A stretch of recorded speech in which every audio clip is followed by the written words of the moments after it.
Au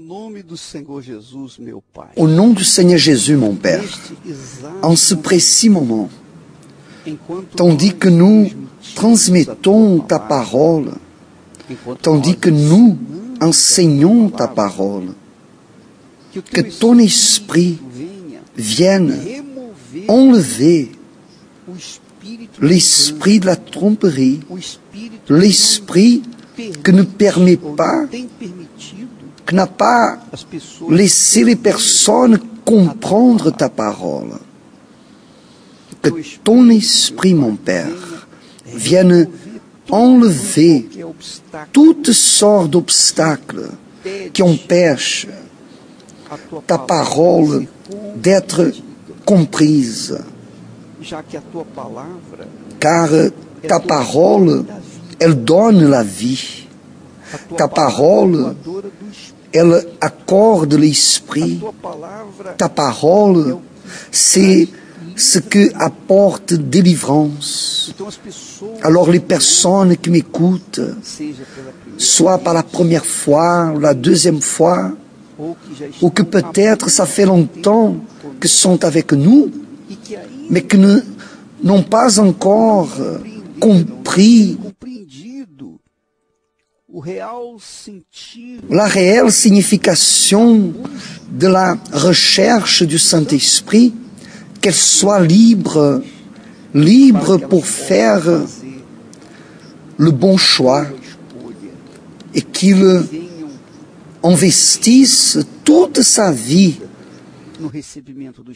pour recevoir le Saint-Esprit. Car l'eau qui descend du trône de Dieu est disponible pour tous, mais seulement ceux qui sont assoiffés la recherche.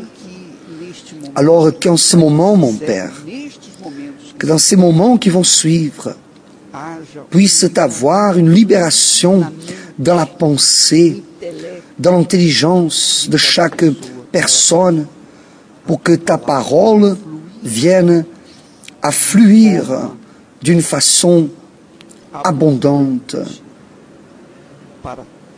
pour tous ceux qui sont sincères et veulent te connaître, au nom du Seigneur Jésus-Christ. Amen. Et grâce à Dieu.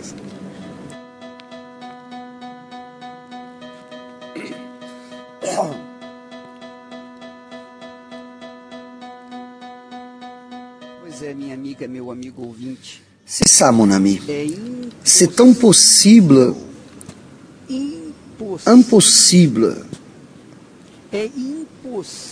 c'est impossible de suivre Jésus sans la direction de son Saint-Esprit. C'est impossible. C'est impossible une personne rester dans la foi sans avoir le Saint-Esprit. C'est impossible. Ce n'est pas une question d'une doctrine d'église, d'une dénomination. Ce n'est pas une question de n'importe quelle tradition. C'est une question de vie ou de mort. Et moi, je ne parle pas d'une vie petite et misérable comme on voit dans ce monde. Non, je parle ici de la vie éternelle que notre Seigneur nous donne à travers son Saint-Esprit. Regardez, mon ami, lorsque nous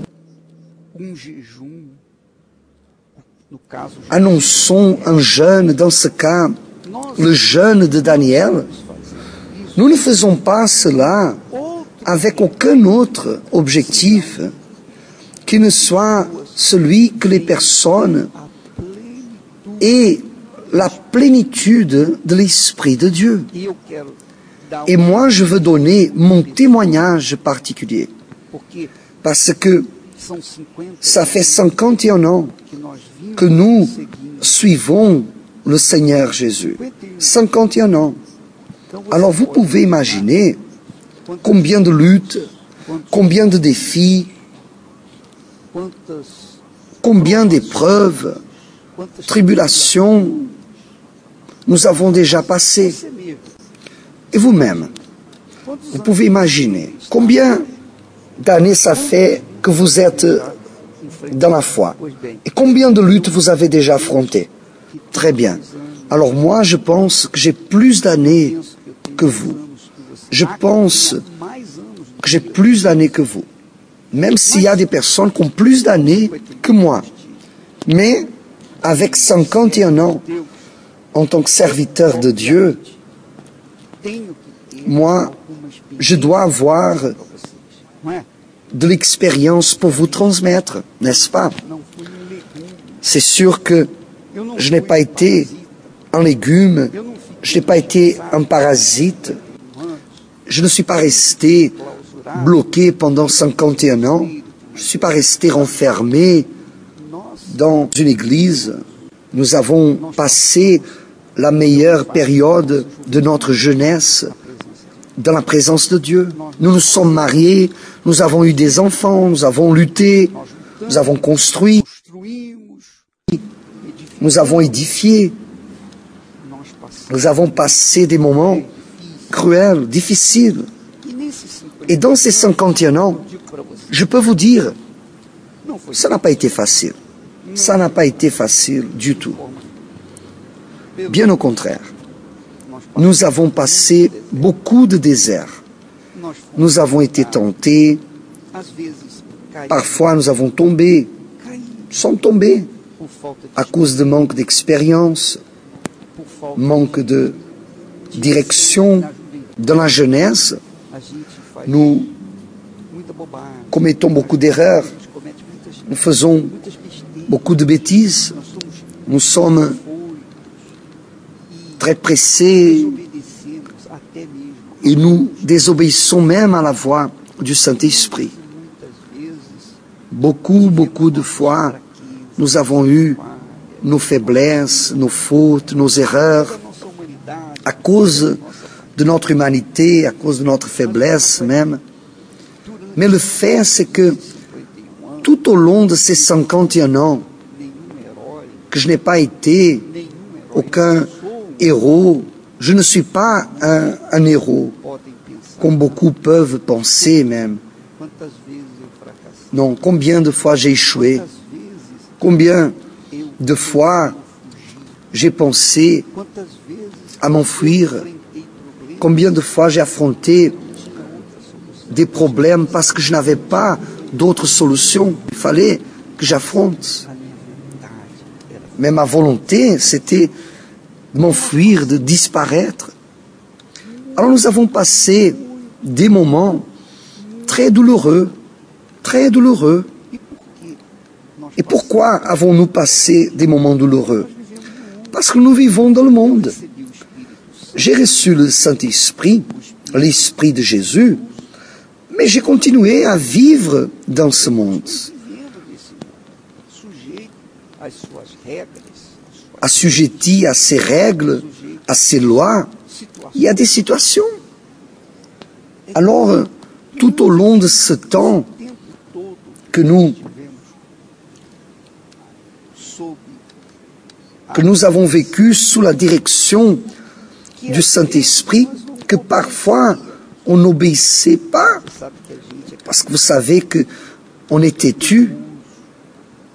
Des fois on est si décidé d'une chose et on insiste, il faut que ça soit comme ça, et parfois on ne veut même pas prêter oreille à la voix de Dieu. On ne veut même pas savoir ce que le Saint-Esprit veut, parce qu'on désire quelque chose.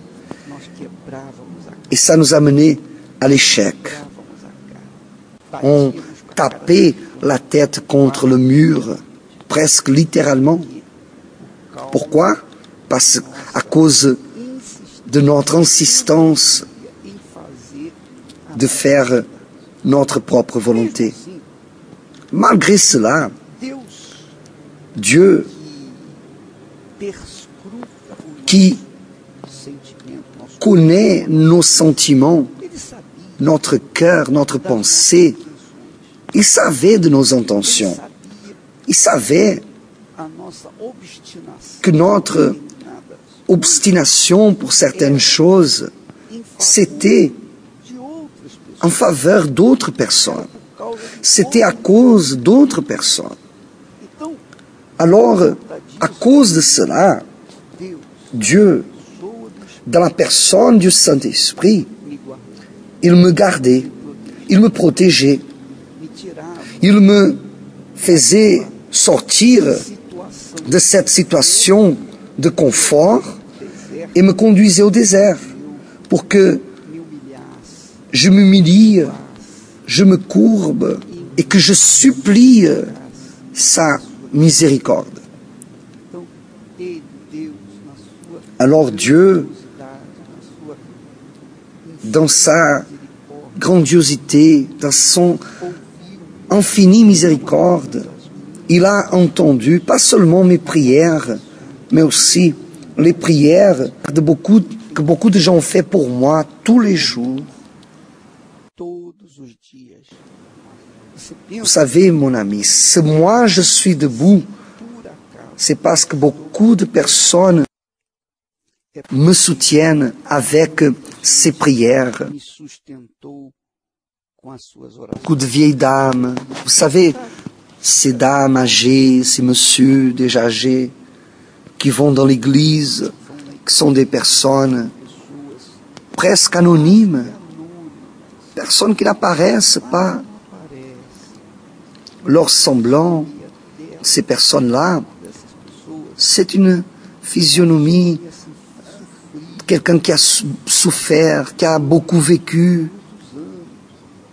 et qui a beaucoup souffert dans sa vie. Mais ces personnes, d'une façon quelconque, ont été atteintes par le message que nous prêchions. Et à cause de cela, beaucoup ont été sauvés. Beaucoup aujourd'hui sont dans la présence de Dieu. Alors ces personnes, elles me soutenaient avec leurs prières. Elles m'alimentaient avec leurs prières. Personne que je ne connais pas. Personne que je n'ai même pas idée, mais que je suis sûr qu'elles priaient pour moi. Ça fait un peu de temps de cela, mais quelqu'un m'a rencontré, une dame, et elle m'a dit, « Oh, évêque Macedo, quel plaisir de vous rencontrer. » Elle m'a enlacé, elle m'a enlacé comme si j'étais son enfant, comme si j'étais son petit-fils. Elle m'a enlacé avec tellement de tendresse, tellement d'amour. Et elle m'a dit, première chose qu'elle m'a dit, « Évêque, moi, toutes les nuits, je prie pour vous. Toutes les nuits, je suis en train de prier pour vous. » Vous voyez, c'est là et le grand avantage qu'on gagne des âmes. Et moi, je parle aux pasteurs, à mes compagnons. Je leur dis, si vous luttez, si vous faites votre mieux en faveur des personnes pour qu'elles soient sauvées, ces personnes-là, elles vont aussi vous soutenir avec leurs prières. Elles vont aussi créer une ceinture de sécurité tout autour de vous. Parce que vous les avez gagnés pour Jésus, alors à cause de gratitude, elles vont toujours prier pour vous. Et cela, c'est ce qui est arrivé avec moi. Alors, lorsque nous gagnons l'âme, alors nous sommes sages. Parce que chaque âme que je gagne, c'est une âme qui va prier pour moi. Et vous qui ne savez pas de cela, vous pouvez le savoir maintenant. Là, vous le savez maintenant. Alors, quand vous avez une personne qui intercède pour vous au quotidien, c'est déjà glorieux. Alors, imaginez-vous une multitude en permanence, au quotidien, en train de prier pour vous. C'est ça qui m'a soutenu tout au long de ces 51 ans de vie chrétienne. C'est cela. Parce que nous nous engagions et nous nous engageons toujours pour que les personnes viennent vraiment avoir une rencontre avec Jésus et être sauvées. Et beaucoup de ces personnes continuent de prier pour nous.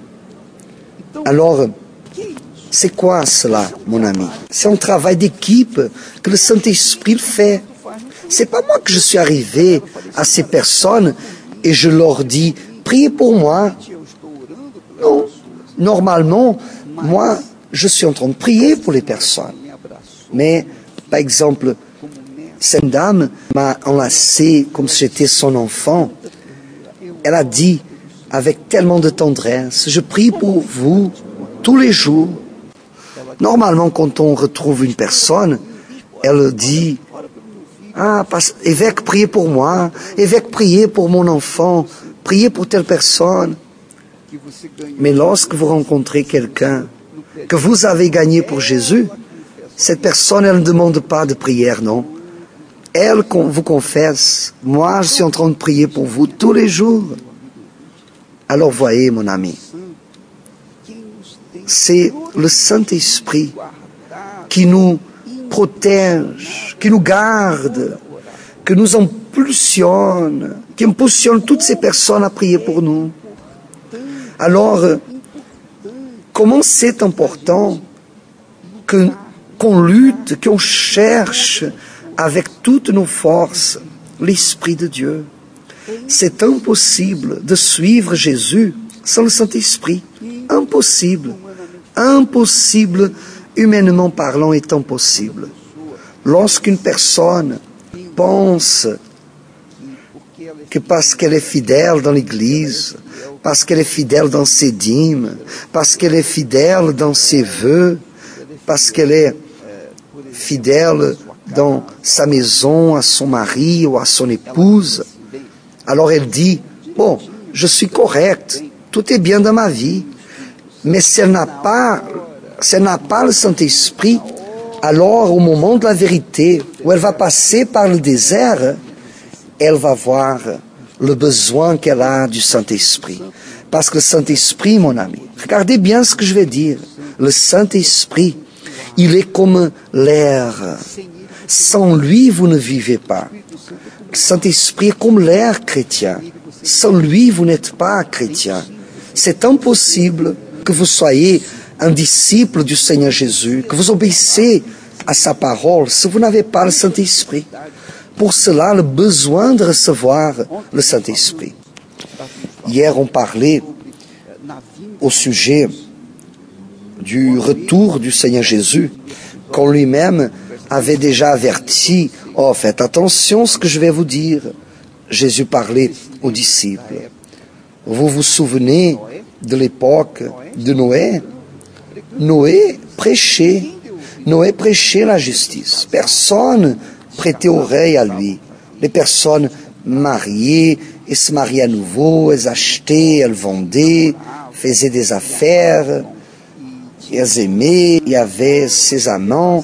C'était une confusion totale. À cette époque-là, comme aujourd'hui et toujours. Mais Noé, il prêchait la parole de Dieu. Lorsque Noé est rentré dans l'arche et a fermé la porte, le déluge est venu et a tué à tous. Ni un seul a resté sur la face de la terre, sinon Noé et sa famille. Jésus a dit, lorsque je reviendrai, ce sera la même chose. Vous savez, 2 seront dans les champs. Un sera pris et l'autre sera laissé. En cette nuit-là, de 2 personnes qui seront dans un même lit, l'une sera prise et l'autre laissée. Et je vous demande, êtes-vous sûr que vous serez amenés avec Jésus ou doutez-vous de cela? Parce que si vous ne partez pas avec lui, vous allez rester derrière.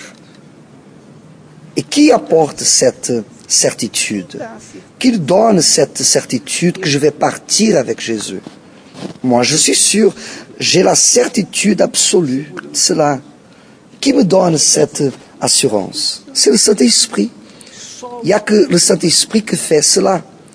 C'est pas parce que je suis un évêque ou parce que je suis Jésus depuis 51 ans que je vais être sauvé. Non, pas du tout. C'est pas parce que je suis un prédicateur de la parole de Dieu ou un messager de la parole de Dieu. Rien de cela. Je serai enlevé parce que le Saint-Esprit est avec moi tout au long de ce temps. Je l'ai reçu et je l'ai gardé. Je l'ai reçu et je le suis à chaque moment de ma vie. Alors sans lui, il n'existerait pas d'évêque Macedo. Je pense qu'il n'existerait même pas de dire Macedo. Sans le Saint-Esprit, j'aurais déjà disparu depuis longtemps. Alors le Saint-Esprit, c'est mon secret. Des fois les gens demandent, quel est votre secret? Et moi je dis, mon secret c'est le Saint-Esprit. Et les gens rigolent et les gens restent incrédules. Mais vous voulez que je parle quoi? Vous voulez que je dise que je suis une personne super intelligente, super capable? Non, rien de cela. Je suis un vase du Saint-Esprit.